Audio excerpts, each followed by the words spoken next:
Михаил Юрьевич, только что на расширенной встрече было подписано два соглашения. Подскажите, в чем значимость этого нового этапа взаимоотношений между Псковской областью и Республикой Абхазия? И, может быть, какие дополнительные возможности открываются после вот такого документального подтверждения наших намерений?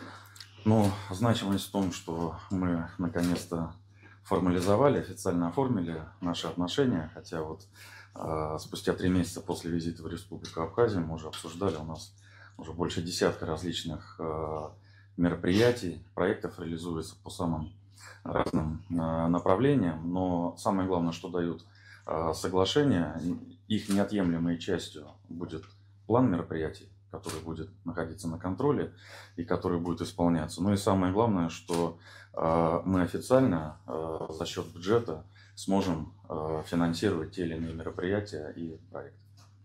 Владимир Валерьевич, скажите, пожалуйста, как в целом вы оцениваете перспективу сотрудничества с нашей областью? Может быть, какие-то самые интересные направления? Добрый день еще раз. На самом деле Республика Абхазия стремится к расширенному взаимодействию с Российской Федерацией, со всеми субъектами Российской Федерации, и, безусловно, в частности, с Псковской областью.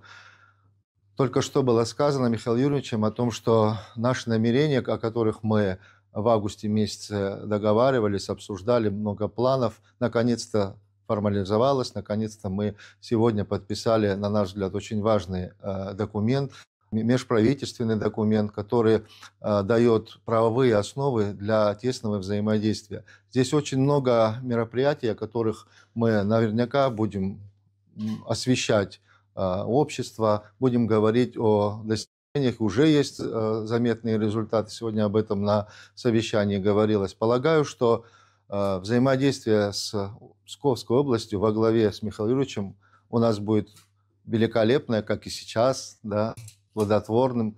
Я, пользуясь случаем, хочу поблагодарить всю команду губернатора за очень предметную работу не только над соглашением, над каждым совместным мероприятием, которое мы проводим как на территории республики, так и в Псковской области.